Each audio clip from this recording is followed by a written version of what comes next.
Gary Neville said afterwards that Salah knits everything together now, and he does, doesn't he? He knits that front three together so well. He's such a different player, isn't he, to what he was? We'll move swiftly on to Mohamed Salah quickly, who carries out every game plan, doesn't he? He scored yesterday. Great penalty. You know, just when I was starting to kind of doubt him from penalties, he always seems to put a few together. Great penalty. Could have had assists for the Gakpo one that was just offside, and he was a little bit unlucky there. And then just a great assist as well for Curtis Jones. Gary Neville said afterwards that Salah knits everything together now, and he does, doesn't he? He knits that front three together so well. He's such a different player, isn't he, to what he was? I know obviously we talk a lot about his contract, but his value...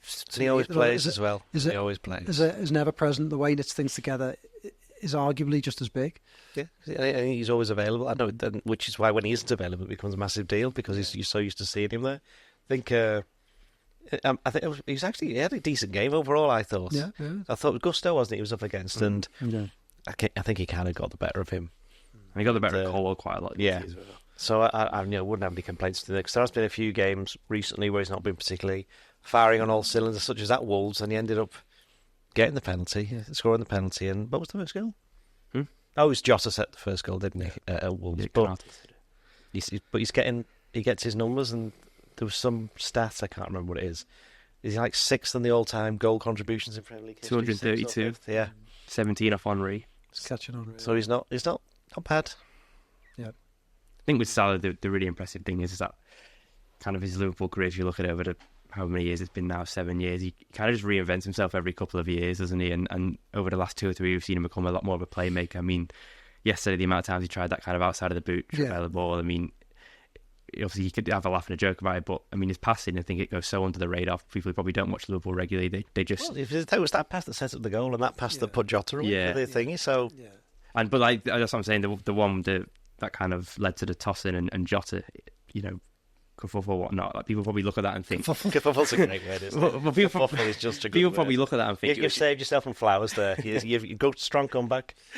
People probably look at that and think it was just a punt up the pitch, but it wasn't. It was measured. You can see by the way he went with the outside of his boot, whatnot. So, and then obviously the pass for Jones as well. I mean, there was a really good angle of it on Sky where they kind of show Jones as he's running, he puts his hand up. I mean, Salah, great run that, wasn't it? Because the others were coming up from back. And James also tries to play offside, but Salah's obviously had a look up, seen Jones coming in, and he's got it through that corridor of uncertainty, hasn't he? So it was just wasn't as good as kerfuffle.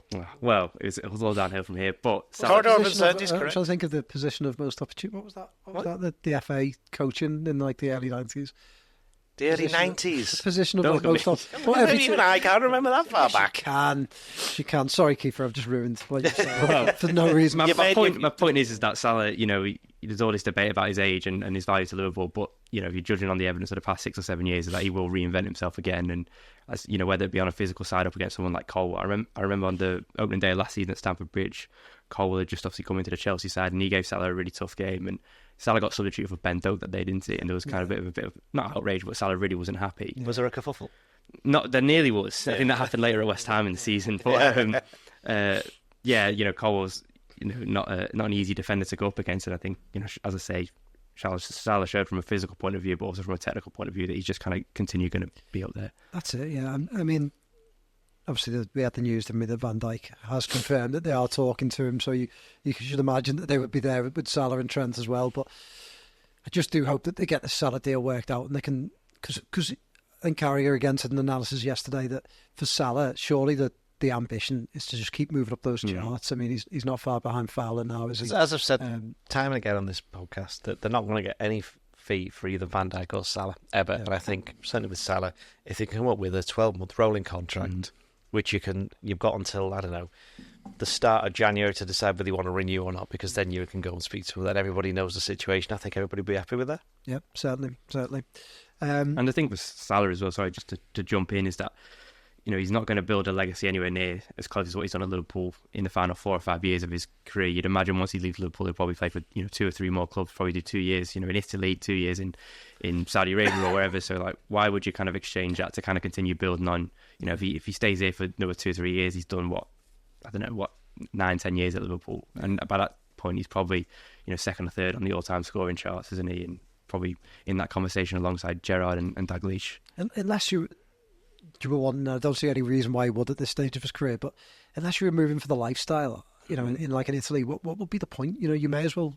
He's done Italy anyway. He's done Italy. Yeah, he has done Italy, but that was just an example. But you may as well build on what you're doing at Liverpool. Yeah. And rather than take a 2-year deal at Juventus or whoever it might be, go and break Fowler's record, go and get past Henry and really put yourself in that top 5 of... The thing is, Salah knows his body best, and he'll know he's not soft. He'll know there'll come a time where it's like, right, I cannot do this anymore at the Premier League and Champions League level.